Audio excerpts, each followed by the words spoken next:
Hey, I am Bhavesh and this is my first video on this channel, the channel name Discuss with Bhavesh।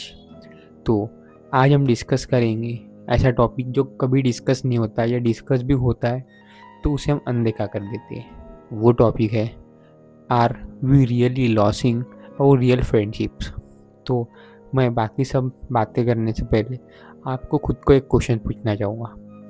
आपने कितने बार ऐसी friendship बनाई है जो कि बिना मतलब की हो, जो कि बिना काम की हो या फिर बिना फेवर की हो? तो उसका आंसर आपको मैं दूंगा, कभी भी नहीं। Yes, this is the real truth and harsh truth, कभी भी नहीं। आजकल हम इतना बिजी हो चुके हैं डे टू डे लाइफ में एंड अपने गोल्स को अचीव करने के बीच में कि हम रियल फ्रेंडशिप कर ही नहीं पाते या फिर बिना फेवर की चीज़ें हम अपनी लाइफ में ऐड कर ही नहीं पाते। जैसे कि प्रेमानंद महाराज ने कहा है कि जो चीज़ आपको आकर्षित करती है, आप कभी ना कभी उसका आकर्षण खोने लगते हो, फेड होता ही है। यानी कि उसका मैं सीधा अपने लेमन लैंग्वेज में आपको समझो तो ऐसी चीज़ जो एक अट्रैक्शन से चालू होती है, कभी ना कभी आप अपना अट्रैक्शन लॉस करोगे। तो वैसे ही जो फ्रेंडशिप का बॉन्ड होता है, अगर फेवर के हिसाब से आप अगर अडॉप्ट करो किसी को, बोल सकते हैं अगर फ्रेंड बनाओ, तो वो फेवर ख़त्म हो जाने के बाद आपकी फ्रेंडशिप कभी ना कभी टूटेंगी। तो इस सब बात पे मैं बता रहा हूँ आपको, सब इजी लगती है कि भाई रियल फ्रेंडशिप करो, क्या लोग वैसे हैं? तो उसका आंसर भी सेम है, नहीं, लोग वैसे नहीं है। आजकल एग्जिस्ट नहीं करते वैसे लोग। अब लोग ही एग्जिस्ट नहीं करेंगे बिना फेवर या मतलब बिना किसी मोटिव के फ्रेंडशिप करने वाले, तो आप कितना ही एक टाइम से फेवर करोगे? आपको लोग चूतिया समझने लगते। हाँ, सही बता रहा हूँ, आपको पागल समझने लगते लोग। अगर आप बिना मतलब के किसी को फेवर करते हो तो उसे लगता है आपके पास बहुत ज़्यादा है।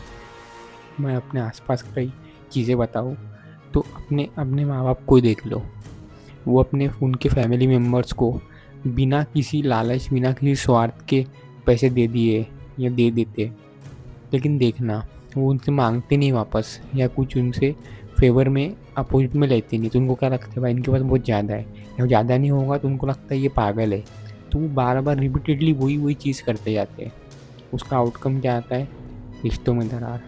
अब ताली एक हाथ से तो नहीं बचती। अब सामने वाला कितना ही फेवर करेगा, उसको कमबैक में कुछ भी नहीं मिल रहा, तो वो हो गए ना, फिर फ्रेंडशिप ख़राब हो गई, रिश्ते ख़राब हो गए। तो वैसे ही फ्रेंडशिप के साथ साथ अपने रिश्ते भी ख़राब होते जा रहे हैं। तो इससे हम क्या सीख सकते हैं कि हमें शुरुआत अपने खुद से करनी पड़ेगी। मैं आपको एक अपने मतलब यहाँ पे ज्ञान ज्ञान शोधने या ज्ञान बांटने बिल्कुल नहीं आया हूँ। मैं जो डेली आप देख रहा हूँ, एनालाइज कर रहा हूँ, वही चीज़ें हम यहाँ पे डिस्कस करेंगे, वही चीज़ें हम साथ में बैठ के सॉल्व करने की कोशिश करेंगे। या फिर आप कमेंट करके बिल्कुल मुझे बता सकते हैं कि मैं सामने कौन सा टॉपिक अडॉप्ट करूँ, या फिर कमेंट में हम डिस्कस करेंगे कि इस पर क्या करना चाहिए, या फिर आप मुझे सजेस्ट कर सकते हैं कि मैंने क्या, मेरा पॉइंट गलत है या सही है। ये सब हम साथ में बैठ के डिस्कस करेंगे। तो कोई हम इस पे क्या कर सकते हैं? तो चैरिटी बिगिंस एट होम, ये कहावत थोड़ी सी अलग है, लेकिन इसको सीधा लैंग्वेज में बोलूँ तो भाई खुद से शुरुआत करो। जो अपने फ्रेंड्स है, वो पहले के फ्रेंड जो अच्छे, उनसे कांटेक्ट करना चालू करो अगर पॉसिबल है तो। आजकल और एक बैरियर आ गया है भाई, पढ़ाई करने के लिए लोग बाहर चले जाते हैं। मैं खुद हैदराबाद टू नागपुर, नागपुर टू हैदराबाद इधर उधर दौड़ते रहता हूँ, भागते रहता हूँ, लेकिन फिर भी मैंने अपने पुराने फ्रेंड नहीं छोड़े। नागपुर के फ्रेंड अभी भी कांटेक्ट में, जब भी नागपुर आता हूँ उनसे मिलता हूँ, या फिर हैदराबाद जाता हूँ तो कभी हो सके तो उनको लेके जाता हूँ, लेकिन कांटेक्ट ख़त्म नहीं करता हूँ। कि मुझे पता है जब मेरे पास कुछ नहीं था, अभी भी कुछ नहीं है, तो वो लोग है, तभी भी नहीं था, तभी भी वो लोग थे। तो वही, कभी कभार हमें भी झुकना पड़ता है किसी के सामने।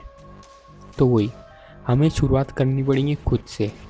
अगर 10 लोग भी शुरुआत करते हैं ना, तो सामने वाले 10 लोग को अच्छा ही दिख के आती है आप में।